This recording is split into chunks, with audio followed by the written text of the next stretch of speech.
Et si le centre Aminata Mbaye était une histoire, qui est Aminata Mbaye? Alors, c'est réellement une histoire. Parce que le centre Aminata Mbaye a été créé par une association appelée Association sénégalaise pour la protection des enfants déficients intellectuels. Et cette association a été initiée et soutenue et créée aussi par Maître Aminata Mbaye, qui était avocate de profession et qui a eu une fille déficiente intellectuelle. Bon, à l'époque, évidemment, il n'y avait pas de centre, dans Dakar et même ailleurs, au niveau du Sénégal. Et elle a eu donc l'idée de regrouper autour d'elle beaucoup de personnes intéressées par cette cause, entre autres surtout d'abord des médecins, hein, parce que comme elle avait quand même un bon réseau d'amis, de copains avec qui elle a étudié, qui sont des amis aussi de sa famille et tout, donc elle a pu en discuter par-ci par-là et tout de suite ils ont mis en place l'association qui a été reconnue tout de suite, hein. Donc l'association ACDEM, Association sénégalaise pour la protection des enfants déficients intellectuels, a été créée le 16 décembre 1989. Et une fois que l'association a été créée, bon, maintenant l'objectif c'était de faire une prise en charge de ces enfants. Alors le matin, donc tous les enfants qui viennent sont là pour la rééducation. Et c'est important parce que l'association ACDEM a donné une directive pour que les enfants soient d'abord rééduqués. Parce que comme vous le savez, nos enfants, et traditionnellement, malheureusement c'est ce qui s'est toujours passé, quand un enfant naît dans une famille et que cet enfant a une déficience quelconque, surtout mentale, le problème c'est qu'au niveau de la famille, d'abord on cherche à qui la faute. Pourquoi l'enfant est comme ça? Est-ce que ça vient de la famille de la maman ou bien de la famille du papa, pour essayer de déterminer qui est fautif? Or, il n'en est rien.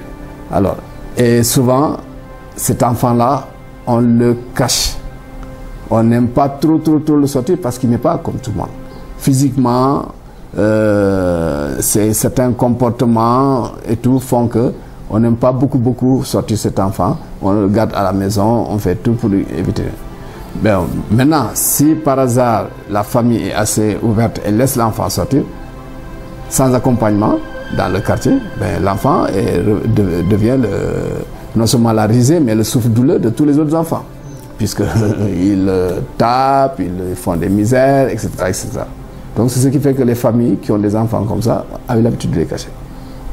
Et si vous-même, vous faites une espèce d'exploration au niveau de vos coutumes, de vos villages d'origine, on vous dira que ces enfants-là, on les amenait en brousse. Et on les laissait en brousse en disant, s'il est normal, il va revenir à la maison tout seul. Alors, si tu prends un enfant de 2 ans, 3 ans qui marche à peine et qui ne connaît rien, qui est déficiente en plus, tu l'amènes en brousse à cette heure-là, à ce moment-là, ça veut dire que tu le sacrifies. Parce qu'en brousse, à l'époque, il y avait encore des animaux. Et ça veut dire que le gosse, il ne revenait pas. Donc, s'il ne revient pas, ils disent que bon, c'est parce qu'il est retourné d'où il était venu. Mais bon, on sait ce qui se passe. Voilà. Et nous ne sommes pas les seuls à avoir vécu ce drame. Et d'autres pays ont le même système. Il y en a qui éliminent systématiquement d'ailleurs l'enfant.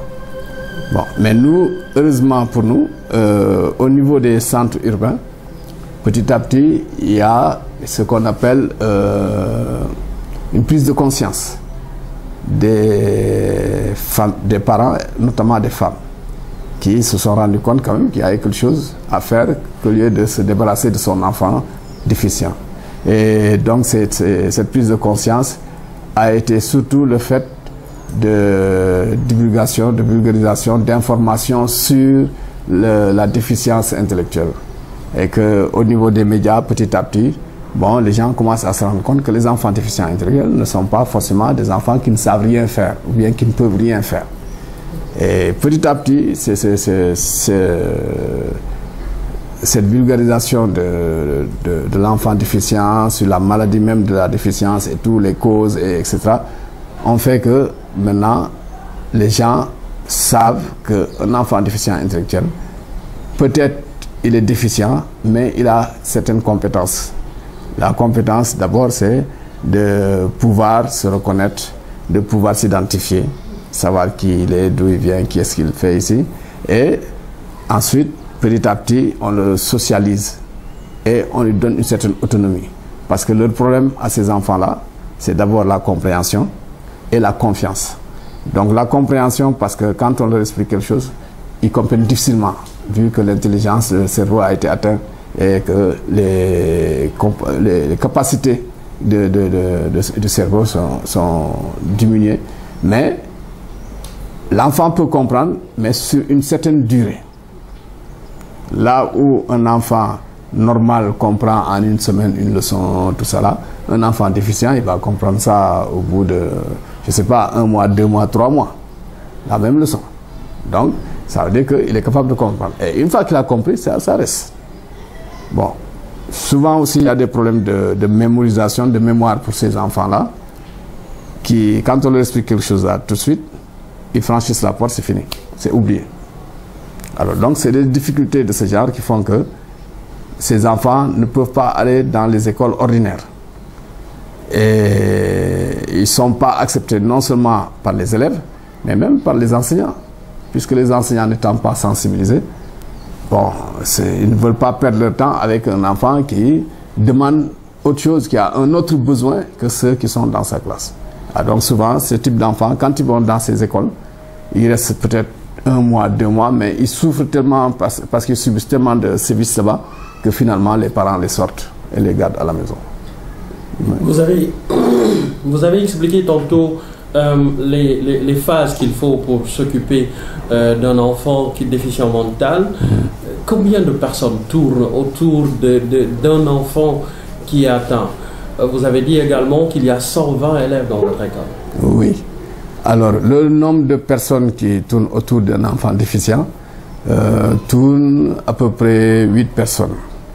Bon, par là, j'entends l'éducatrice spécialisée, l'enseignant spécialisé, l'instituteur, disons. Chacun a son rôle. Chacun a son rôle qui n'est pas tout à fait le même, bien que l'enseignant soit capable d'être éducateur, puisque l'enseignant, d'abord, c'est un éducateur. Mais l'éducateur spécialisé est formé vraiment pour aider cet enfant et d'autres enfants qui sont dans des situations difficiles d'handicap. C'est ça le rôle de l'éducateur spécialisé. Bon, l'enseignant, lui, est là pour l'apprentissage scolaire. Bon, en dehors de ça, il y a la psychologue ou le psychologue. Il y a le psychomotricien qui aide l'enfant pour la coordination de ses mouvements, de ses gestes et tout, et tout, et tout. Il y a aussi l'orthophoniste qui est là parce que tous ces enfants-là, en général, ont des difficultés d'expression orale. Et parfois même, ils ne verbalisent pas du tout. Parce que simplement, ils sont nés comme ça. Et de temps en temps, certains lancent des mots simples, mais qui viennent difficilement. Bon, ceux qui verbalisent d'une façon plus ou moins correcte ont toujours des difficultés d'articulation, de prononciation et tout. Et il faut que l'orthophoniste intervienne pour pouvoir petit à petit l'aider à se rétablir dans une expression plus commode, plus compréhensible pour les autres. Donc, après cela, il y a l'assistance sociale qui fait partie aussi de l'équipe. Et il y a les intervenants extérieurs. J'entends par intervenant extérieur, par exemple, si doit faire de la céramique, il faut que ce soit quelqu'un qui sache faire de la céramique. C'est un intervenant extérieur. S'il doit faire, je ne sais pas, l'autre activité, par exemple, jardinage, il faut que quelqu'un qui soit spécialisé dans ce domaine du jardinage, ainsi de suite.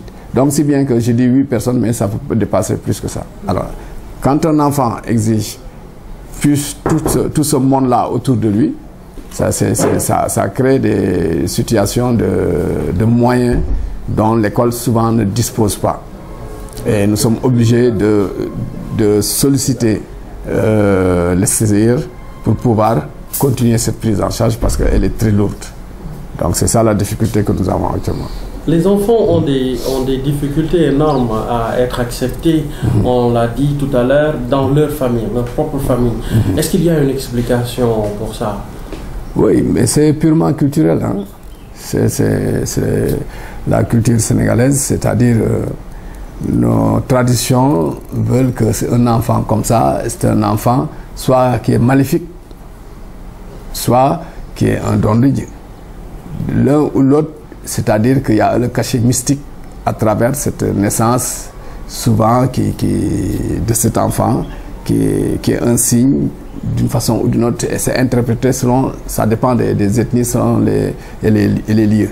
Et bon, un enfant comme ça, moi je me rappelle qu'un de nos enfants à l'époque, il s'est réveillé le matin, il disait à son père, bon, j'ai vu un mouton, je ne sais pas quoi. Et ils allaient acheter un mouton, tuer le mouton, faire le sacrifice et distribuer. Parce que l'enfant là a rêvé qu'il a vu un mouton. Vous comprenez?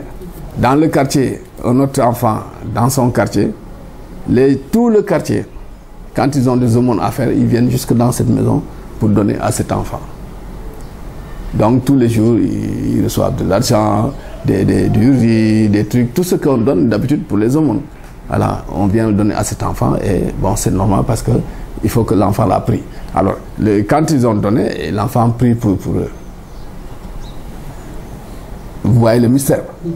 Alors, est-ce que ça va donner quelque chose? Je n'en sais rien, mais tout est qu'ils y croient.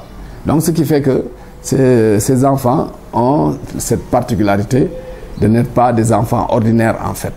Même s'ils l'étaient, l'entourage les déifie et ils en font des personnalités exceptionnelles dotées de dons supposés qu'ils détiendraient. Et ça, c'est le mystère. On sait qu'ils n'ont aucun don supposé. C'est le don que Dieu leur a donné. Au-delà de ce don peut-être qu'ils ont, on explique souvent, selon les rumeurs, que c'est des enfants super intelligents qui sont capables de faire des choses qui peuvent surprendre. Aujourd'hui, s'ils sont dans une école encadrée par 8 moniteurs, est-ce que cela est une réalité, ce que les gens disent? Bon, un enfant, c'est un enfant. Maintenant, ce que les gens disent, c'est à vérifier dans le vécu quotidien. Or, le vécu quotidien que nous avons, nous, de ces enfants, c'est que c'est des enfants qui ont beaucoup de difficultés sur le plan de la connaissance, c'est-à-dire tout ce qui est cognitif, ils ont des problèmes. L'intelligence est altérée par certains éléments de la naissance, peut-être même depuis le ventre de sa mère, ou bien juste pendant la naissance, ou même après, suite à une maladie, un accident ou n'importe quoi, l'intelligence est altérée. Donc, quand quelqu'un a un cerveau altéré comme ça, bon, sur le plan du raisonnement, ça pose problème. Et c'est ça le problème numéro 1. Parmi mes élèves actuellement, il y en a beaucoup, quand vous les voyez, ils n'ont rien, hein. En apparence, ils sont comme vous et moi, et ils se portent très bien. Mais si vous discutez avec eux, dès les premiers mots, la première phrase, vous vous rendez compte qu'il y a un dysfonctionnement entre ce qu'il dit et la réalité. Il n'y a pas de logique, ou bien les mots sont assez terre à terre, ou bien sa phraséologie est décousue et tout. Donc, vous vous rendez compte que, bon, il s'exprime comme un petit enfant de 5 ans et tout ça là. Et ses préoccupations, c'est une préoccupation d'un enfant de 5 ans, 4 ans. Alors que c'est un garçon qui a après 18, 20 ans ou 22 ans ou plus. Alors, donc, vous voyez que dans ce qu'ils disent que c'est des génies, ça ne tient pas la route. Bon, maintenant, il est vrai que certains autistes ont cette particularité d'être des génies, effectivement.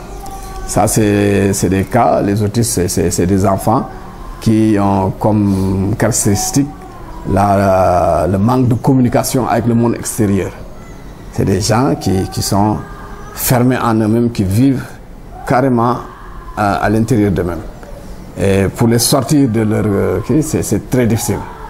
Et effectivement, parmi ces autistes, il y en a qui sont capables d'avoir de faire des produits sur le plan de l'intellect, mais dans un domaine précis et très limité.